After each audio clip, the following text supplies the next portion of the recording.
My sister expected me to raise her kids for free, then called me selfish when I said no. My sister sent me a color-coded spreadsheet titled Megan's New Schedule before she ever asked me if I wanted one. That's the part people don't believe when I tell this story. They think I'm exaggerating for effect, that no one is really that presumptuous. But I have the email, I have the spreadsheet. Column A was days of the week. Column B was drop-off times. Column C in bold red letters said no excuses, this is family. She had already blocked out my Tuesdays, Wednesdays, and Fridays for the next 4 months, watching her two kids from 7 in the morning until 6 at night, and she hadn't asked me a single question first. She had just decided. I want to back up though, because this didn't come out of nowhere, even if it felt that way when the email landed in my inbox on a random Sunday night in March. My name is Megan. I'm 34, married to a wonderful, patient man named Tom, and until 8 months ago I worked full-time as a marketing coordinator for a mid-sized furniture company. I say until 8 months ago because that's when I lost my job in a round of layoffs that gutted almost half our department. It wasn't personal. It wasn't performance-based. The company was restructuring and my entire division got cut in one afternoon. 41 people escorted out with cardboard boxes and severance packages that felt like an apology nobody meant. For the first time in my adult life, I didn't have somewhere to be at 9 a.m. on a Monday. I spent the first month applying to jobs, updating my resume, doing informational interviews, all the things you're supposed to do. I spent the second month starting to panic because the market for marketing jobs had gone cold and every posting had 400 applicants within a day. By the third month, my sister Danielle had noticed. And by noticing, I mean she started calling me every few days to ask what I was up to, which I now understand was less concern for my well-being and more reconnaissance. Danielle is 2 years older than me. She's married to a man named Jake who works long hours in construction management, and they have two kids, Noah who's 6 and Ava who's 3. Danielle had been a stay-at-home mom since Noah was born, but about a year before all this, she'd gone back to work part-time at a dental office because, as she put it, she needed something that was hers. I supported that. I drove over sometimes to help when she was stressed. I loved my niece and nephew and still do. None of what happened later changes that. The problem started small, the way these things always do. She'd ask if I could watch the kids just for a couple hours while she ran errands. Then it became just for the morning while she went to a hair appointment. Then it became entire afternoons. I didn't mind at first. I was unemployed, I had the time, and I told myself I was being a good aunt, a good sister, someone who shows up. What I didn't clock, because I wasn't looking for it, was that Danielle had started scheduling her work shifts around the assumption that I would be available. She picked up more hours at the dental office. She told her manager she had reliable family childcare. She told this to her manager before she ever formally told me. I remember one Tuesday in particular, maybe 6 weeks before the spreadsheet showed up, that should have been a bigger warning sign than I let it be. Danielle texted me at 8 in the morning asking if I could take the kids for an hour or two because she'd forgotten about a meeting. I said sure, dropped what I was doing, and drove the 20 minutes to her place. She handed off Noah and Ava at the door already dressed for work, thanked me quickly, and left. 2 hours became 4, 4 became 6. By the time she picked them up at 5:30, I had fed them lunch, refereed a screaming match over a toy dinosaur, cleaned up a juice spill that somehow ended up on the ceiling, and put Ava down for a nap that Noah had woken her from twice. When Danielle finally walked in, she didn't apologize for the time. She just said breezily, "You're a lifesaver, seriously," scooped up the kids, and left. I sat on my couch afterward, exhausted in a way that had nothing to do with physical tiredness, and told myself it was a one-off. It wasn't a one-off. It became the pattern, just with slightly shorter notice each time, until the notice disappeared entirely and became assumption. I found that out the week the spreadsheet showed up, when Danielle mentioned offhand on the phone that she'd already told her boss she could work Tuesday, Wednesday, and Friday full days starting the following month. I remember sitting very still on my kitchen stool, phone against my ear, feeling something shift in my stomach. "Wait," I said, "full days like all day?" "Yeah, I mean you're around anyway," she said, like it was the most obvious thing in the world. "It's not like you're doing anything right now." I want to be clear about how that sentence landed. It's not like you're doing anything right now. I was sending out applications every single day. I was doing certification courses online to make myself more competitive. I was managing a job search that felt some weeks like a second full-time job with worse hours and no pay. But to my sister, unemployment meant I had transformed into free infrastructure, a person-shaped scheduling solution. I told her I needed to think about it, and that's when the spreadsheet arrived 2 days later. Megan's new schedule, sent from her personal email with a cheerful little header that said, "So excited for this new chapter for all of us." As if she had just handed me a wonderful gift instead of a full-time, unpaid job I had never agreed to. I called Tom at work, which I almost never do because I needed to say the words out loud to someone who wasn't going to tell me I was overreacting. He was quiet for a second and then he said, "She made you a schedule before she asked you." And hearing him say it back to me flatly without any of Danielle's charm or urgency attached to it made it click into place. This wasn't a favor between sisters. This was an ambush dressed up as family loyalty. That night I wrote her back. I tried to be gentle because I did still love her and I didn't want this to become a fight. I said I was happy to help sometimes the way I always had, but that 3 full days a week wasn't something I could commit to, especially while I was job hunting, and that if she needed regular childcare she should look into daycare or a part-time nanny share, and that I'd be glad to help her think through the budget for it if that would help. She called me 40 minutes after I sent that email. I remember the specific tone of her voice because I'd never heard it directed at me before, not warm, not joking, just flat and cold, like she was talking to someone who had personally wronged her. "So you're not going to help me?" she said, not a question. I didn't say that. I said 3 full days a week isn't something I can do right now. I'd love to help sometimes like I have been. "Do you know what daycare costs for 2 kids? Do you have any idea?" I did actually because I'd looked it up the second the spreadsheet showed up, half expecting this exact conversation. In our area, full-time daycare for two kids ran somewhere between $2,500 and $3,000 a month depending on the center. It was a lot of money. I understood that. I understood it was a real financial pressure. But it wasn't a pressure I had created, and it wasn't one I was obligated to absorb into my own unpaid labor just because I happened to be unemployed at the same moment she needed a solution. I know it's expensive, I said. That's exactly why I think you and Jake need to sit down and figure out what actually works for your budget because free childcare from me isn't a sustainable plan even if I said yes right now. What happens when I get a job?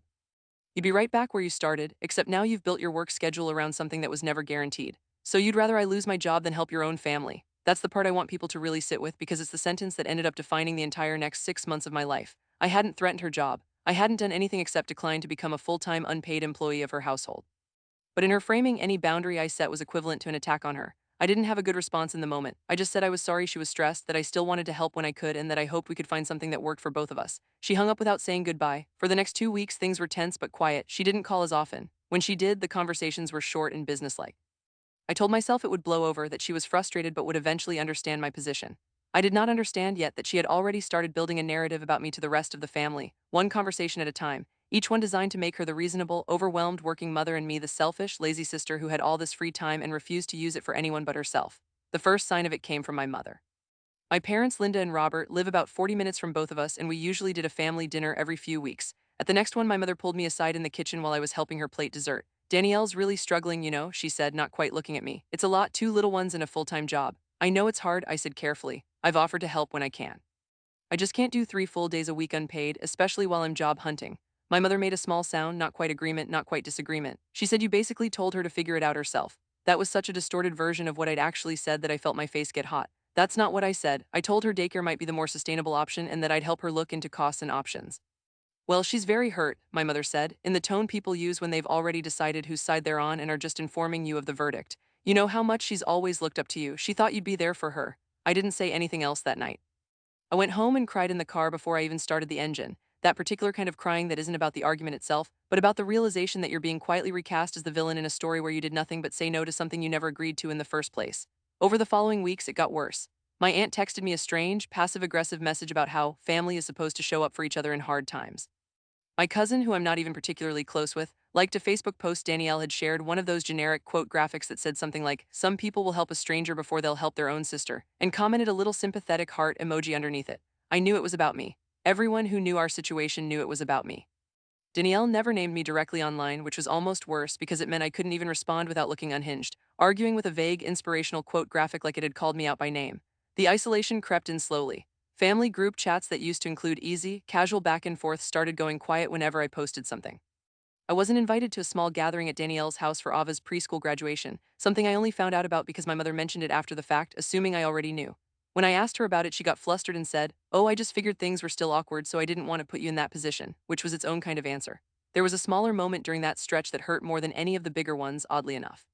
My uncle, who I'd always gotten along with, texted me a meme about selfish millennials who won't help family, clearly forwarded from somewhere else, clearly meant as a gentle but not really nudge. I stared at it for a long time before deciding not to respond at all, because I knew if I opened my mouth, everything I'd been swallowing for weeks would come out sideways at the wrong person. It was a strange kind of loneliness, being surrounded by people who loved me and still believing, based on one sister's version of events, that I was the problem. I started dreading my phone.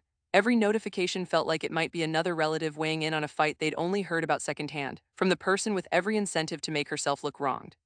Tom watched all of this happen and, to his credit, never once told me to just give in and do what Danielle wanted to make the tension go away. But he did say something that stuck with me. "You know, this isn't really about childcare anymore, right? It's about her being furious that you have a limit she can't argue you out of." He was right, and once he said it, I couldn't unsee it. Danielle wasn't just disappointed about logistics. She was, I think, genuinely shocked that I had said no to her because I never had before. I'd been the sister who showed up. I'd babysat on short notice for years, driven 2 hours once to help her when Jake was traveling for work and Ava had an ear infection, sat with her in the hospital when Noah broke his arm. My no wasn't really about 3 specific weekdays. It was the first time I had ever drawn a line that inconvenienced her, and she did not know what to do with a version of me that had limits. The turning point, the part where I stopped being sad and started being methodical, happened about 6 weeks in at a birthday party for my father. Danielle had clearly decided the party was a good stage for a confrontation, because she brought it up in front of nearly everyone in that light, joking tone people use when they want to say something cutting but maintain deniability. "So Megan's still too busy to help with the kids," she said to the table at large, doing air quotes with her fingers, a little laugh in her voice that didn't reach her eyes. "Must be nice having all that free time to yourself." Few relatives laughed, uncomfortable, unsure. My mother gave me a look that seemed to say, please don't make this a thing. I felt the old instinct rise up in me, the instinct to smooth it over, laugh along, make myself smaller so the moment could pass. But something in me had finally had enough of being quietly humiliated for the crime of having boundaries. I've applied to over 200 jobs in the last 4 months, I said, keeping my voice even. Watched your kids more times than I can count for free, including entire weekends. I offered to help you figure out an actual sustainable childcare plan, and instead you sent me a spreadsheet with my name on it before you ever asked if I wanted the job. So no, I'm not too busy, I'm just not willing to be your unpaid full-time employee. The table went very quiet. Danielle's face went red, and for a second I thought she might cry or scream or both. Instead she said tightly, wow, okay.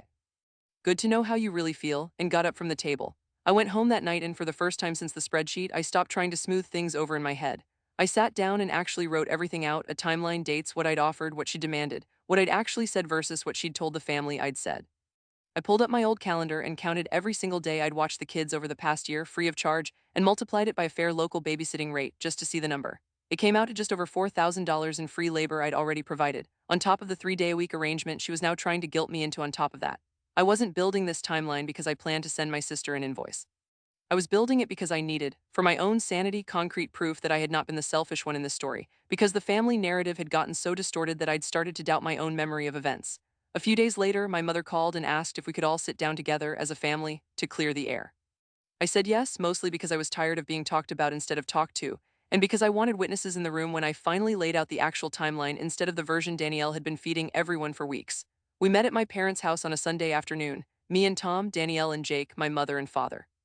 Danielle opened by saying in a hurt, wounded voice that she felt like I had abandoned her when she needed me most, that she thought family was supposed to sacrifice for each other, that she never expected her own sister to turn her back on her kids. I let her finish. Then I opened my phone and read the timeline out loud. Every date I'd watched Noah and Ava for free. Every text where she'd asked for just a couple hours that turned into 6 or 7.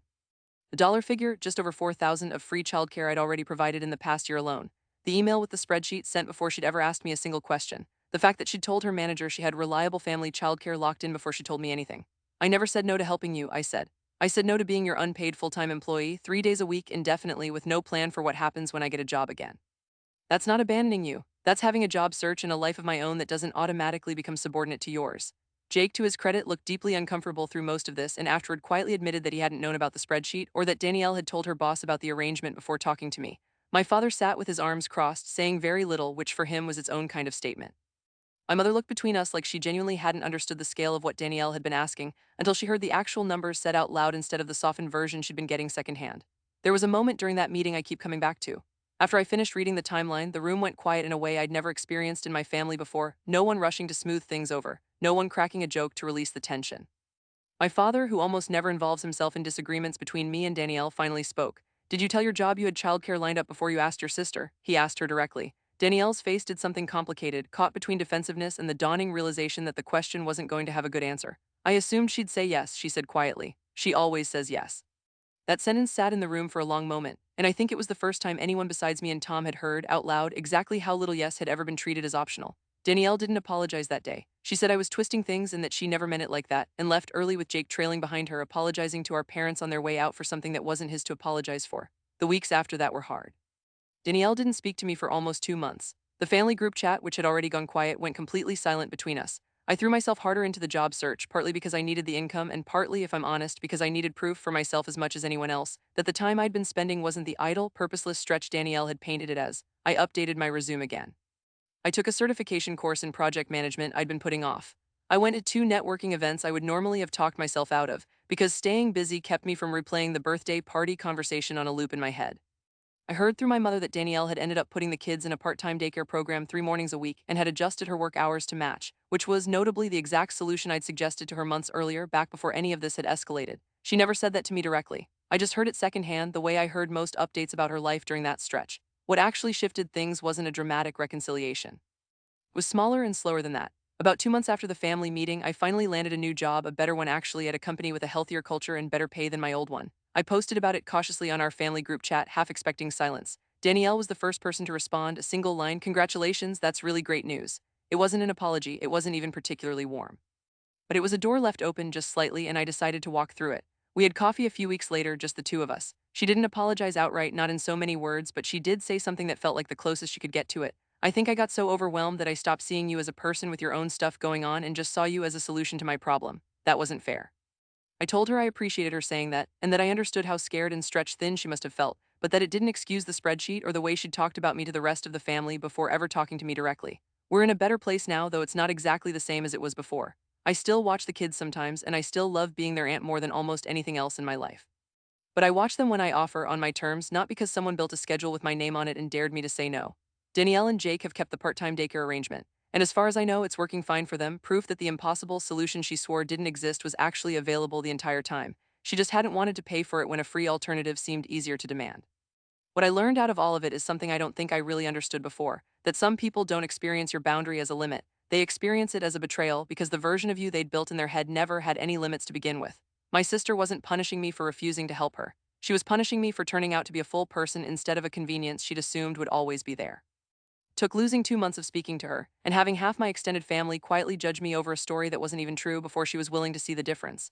I think about that spreadsheet a lot, actually, more than I probably should this many months out. Not the content of it, I could recite the color coding from memory and it still wouldn't bother me the way the underlying assumption does.